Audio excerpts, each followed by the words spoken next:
Gwaan Massive and crew, DJ Cool Breeze here once again with another tutorial.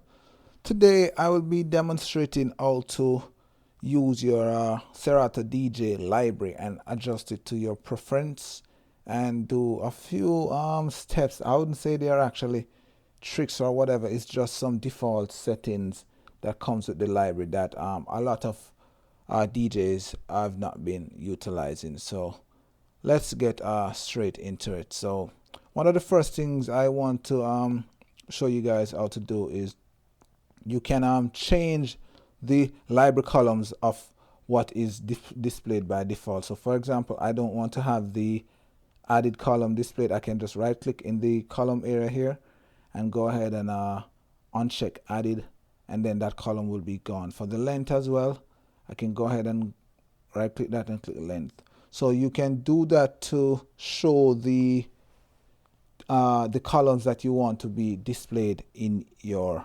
library. Another thing that you can do as well is you can actually move around the columns. So I have bitrate right here. I can actually move it to the left and move it whichever way I want it on my in my library. So that's useful right there. One of the other things I want to show as well is you can actually color code your tracks in Serato DJ. And to do that, what you would do is highlight a track and you click in this column. This is the second to last column to the left. So you click in this column and it gives you a color palette and you select whichever color you want and it will actually color code the track for you.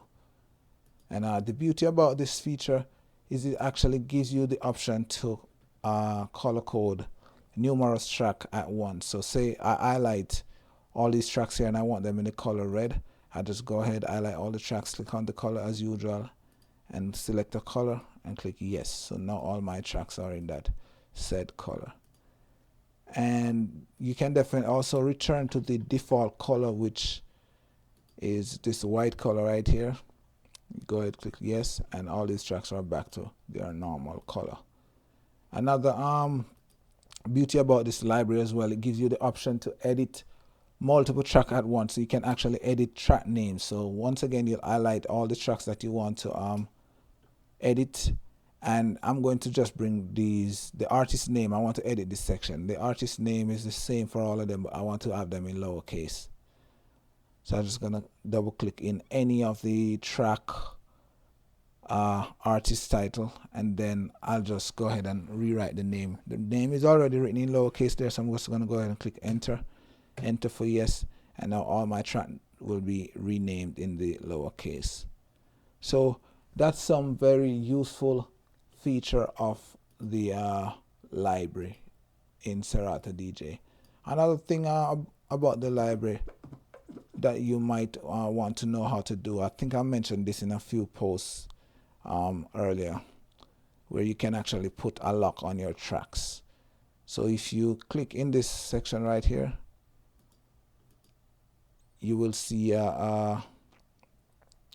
if you hold Control on Windows or Command on Mac and click in this column right here, it puts a blue lock on the track.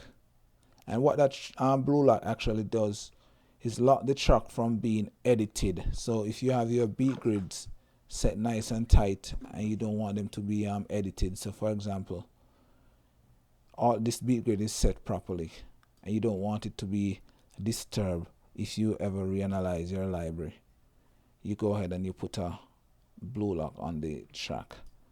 And to remove the blue lock is the same thing. You just go ahead and you hold Command on Mac or Control on Windows and click the blue lock and it's gone.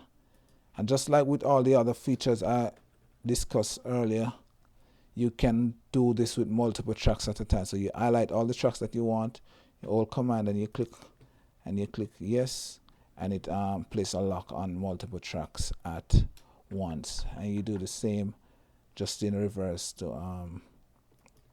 remove the lock off them. So that's just a few ways how you can use your library to your preference in Serato DJ. If you like this video, give it a thumbs up, subscribe to the channel, tell a friend, DJ Cool Breeze. I'm out. One love.